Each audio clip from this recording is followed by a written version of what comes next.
Halo, selamat pagi. Salam kemerdekaan. Bapak Ibu, saudara-saudaraku, sebangsa tetapi juga seiman di dalam Kristus.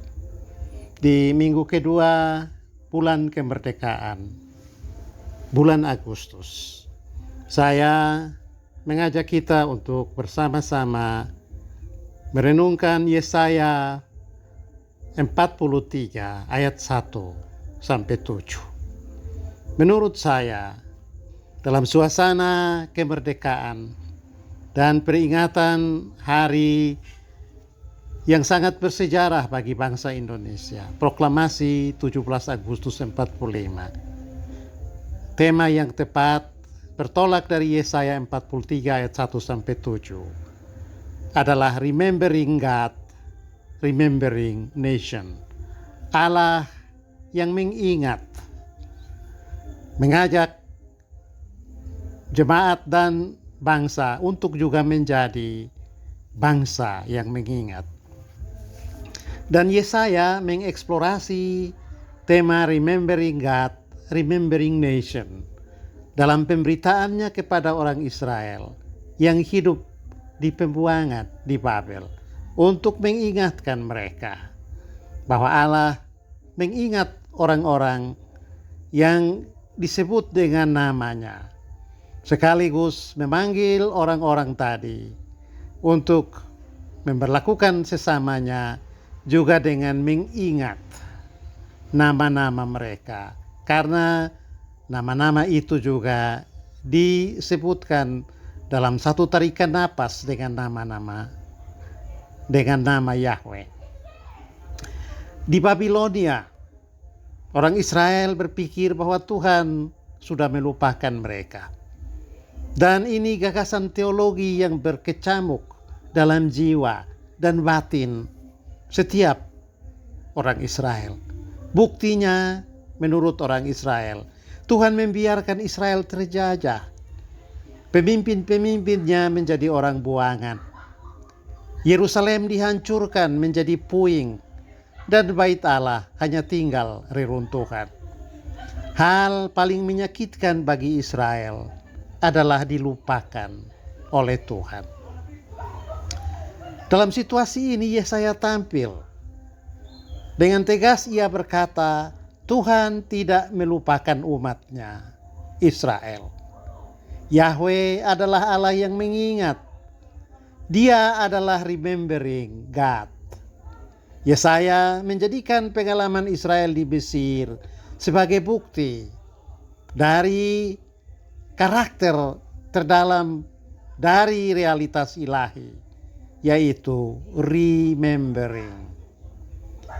Yesaya menulis di ayat 1 dan 7 dalam pasal 43 untuk menghidupkan kembali memori Israel akan the remembering God. Tuhan yang menciptakan engkau, hai Yakub. Tuhan yang membentuk engkau, hai Israel. Jangan takut, sebab Tuhan memanggil engkau dengan namamu. Itu yang Nabi tegaskan di ayat 1, ayat pembukaan, untuk memperlihatkan Allah Yahweh sebagai remembering God. Di ayat 7, ayat penutupan, Yesaya kembali menegaskan bahwa nama orang-orang yang pernah disebutkan bersama dengan penyeruan nama Allah akan dikumpulkan kembali menjadi satu kawanan. Tidak peduli di bagian mana mereka diserahkan. Tidak pandang ke arah mata angin mana mereka dibuang oleh para penindas atau penguasa. Yesaya membangkitkan memori kolektif Israel tentang peristiwa perbudakan di Mesir, di mana Allah bertindak membebaskan mereka, untuk menghidupkan kembali semangat Israel yang patah ketika mengalami penindasan oleh bangsa Babel. Tuhan akan melakukan pembebasan Israel dari penindasan Babel, karena dia ingat nama-nama yang pernah disebutkan bersama dengan nama dirinya, Yahweh. Yesaya pasal 43 ayat 1-7 jelas sekali punya kesejajaran yang kuat dengan kitab Keluaran pasal 1. Coba Bapak Ibu perhatikan apa yang ditulis di Keluaran pasal 1 ayat 1. Di situ ditulis, inilah nama-nama orang Israel. Nama-nama itu dalam seluruh cerita kitab Keluaran hendak dipunahkan dari muka bumi oleh Firaun. Lalu Allah menampakkan diri kepada Musa di Horeb, memperkenalkan nama dirinya, dan memerintahkan Musa kembali ke Israel untuk menyelamatkan nama-nama Israel yang diucapkan bersama-sama dengan nama Yahweh. Bapak Ibu tentu bertanya, kapan nama-nama orang Israel di Mesir disatukan dengan nama Yahweh, sehingga Yahweh mengingat nama-nama itu, dan karena itu bertindak untuk menyelamatkan nama-nama itu dari penindasan dan usaha pemusnahan. Bapak Ibu tentu ingat, orang Israel memiliki sunat sebagai ritus untuk menjadikan seorang menjadi anggota umat Allah. Jadi penyatuan nama Yahweh dengan nama orang-orang Israel berlangsung pada saat pelaksanaan ritual sunat. Yesaya menggunakan tradisi Exodus ini. Dia menjadikan remembering God menjadi acuan untuk mengajarkan Israel hidup sebagai remembering nation. Tuhan membebaskan Israel dari perbudakan di Mesir karena nama-nama itu hendak dimusnahkan oleh Firaun. Padahal nama-nama itu pernah disebutkan dalam satu tarikan nafas dengan nama Yahweh. Ini juga yang akan dilakukan Tuhan atas Israel saat mereka diperlakukan semena-mena di Babel. Demikian berita yang diwartakan oleh Yesaya. Dan karena itu di ayat 1 Yesaya pasal 43 sang nabi menulis, Aku telah memanggil engkau dengan namamu. Engkau ini kepunyaanku. Orang-orang kepunyaan Tuhan akan dipanggil dengan namanya. Dengan nama yang diucapkan pada saat nama itu diucapkan atau disatukan dengan nama Yahweh atau Tuhan. Bagi orang Israel, momen penyatuan itu adalah sunat. Bagi gereja, momen itu adalah baptisan, yaitu ketika nama seseorang disebutkan bersama-sama dengan nama Allah Tritunggal, Bapa, Putra, dan Roh Kudus. Di momen baptisan, seseorang dipersatukan dengan Tuhan. Paulus menulis itu di kitab Roma pasal 6, dan dia menggunakan gambaran mati dan bangkit bersama Tuhan. Dalam situasi hidup yang mencekam di Babilonia, Israel berpikir Allah telah melupakan mereka. Yesaya dalam situasi itu tampil membawa berita tentang Yahweh sebagai remembering God, Tuhan yang mengingat. Karena Tuhan adalah remembering God, Dia akan bertindak menyelamatkan orang-orang yang diperlakukan buruk oleh sesamanya dan yang bertujuan untuk memusnahkan mereka. Bapak Ibu Saudara-saudara, setiap bulan Agustus, remembering adalah tema yang menonjol dalam momen perenungan kehidupan bangsa Indonesia. Bangsa yang besar adalah bangsa yang tidak melupakan sejarahnya. Jas merah, jangan sekali-kali melupakan sejarah. Ini satu tema terkenal dalam pidato Soekarno, proklamator kemerdekaan RI, 17 Agustus 1945.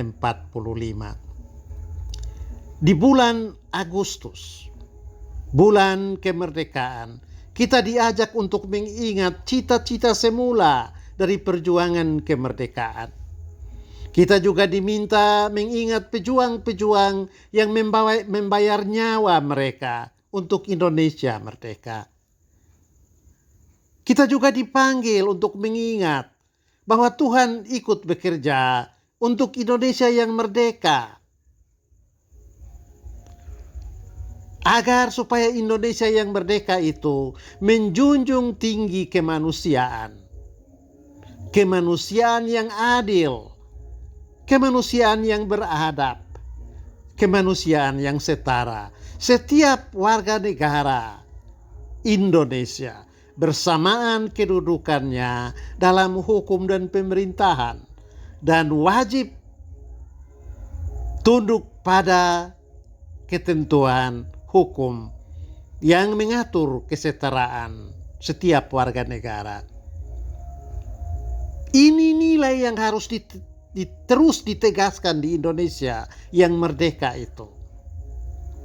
Allah membebaskan Israel dari Mesir karena Firaun membangun negara yang tidak bekerja untuk kesetaraan warganya. Firaun menciptakan undang-undang yang membenarkan diskriminasi atas warga negara. Dan karena itu Yahweh menghukum Firaun, bahkan juga menghukum seluruh penduduk Mesir, karena mereka setuju dengan undang-undang diskriminatif itu. Tuhan bekerja memberikan kemerdekaan bagi Israel agar mereka membangun sebuah negara yang memperlakukan penduduknya setara menurut prinsip Imago Dei. Waktu Israel tiba di Kanaan, mereka lupa akan kesetaraan itu. Karena Allah adalah remembering God, maka Dia membuang Israel ke Babel supaya di sana mereka belajar remembering the word of God, mengingat firman Allah. Dengan merasakan pahitnya diperlakukan sebagai yang tidak setara dalam sebuah negara, Israel kembali didorong untuk menjadi remembering nation, bangsa yang mengingat pekerjaan Tuhan untuk membentuk satu masyarakat yang setara. Salah satu maksud remembering God menghukum Israel adalah agar mereka menjadi remembering nation, bertobat dari perlakuan diskriminatif dan kembali menjalani hidup sebagai bangsa yang adil dan beradab. Bangsa yang memberlakukan kesetaraan perlakuan atas semua warga negara, menjauhi diskriminasi dan berbagai bentuk penindasan. Ini juga yang harus menjadi panduan kita untuk kita pakai menghidupkan lagi semangat kesetaraan. Karena Indonesia yang kita peringati kemerdekaannya di bulan Agustus terbentuk atas berkat rahmat Allah. Dan Allah itu menghendaki supaya semua warga negara diperlakukan secara adil dan setara. Tuhan kiranya memberkati kita melalui firman-Nya. Amin.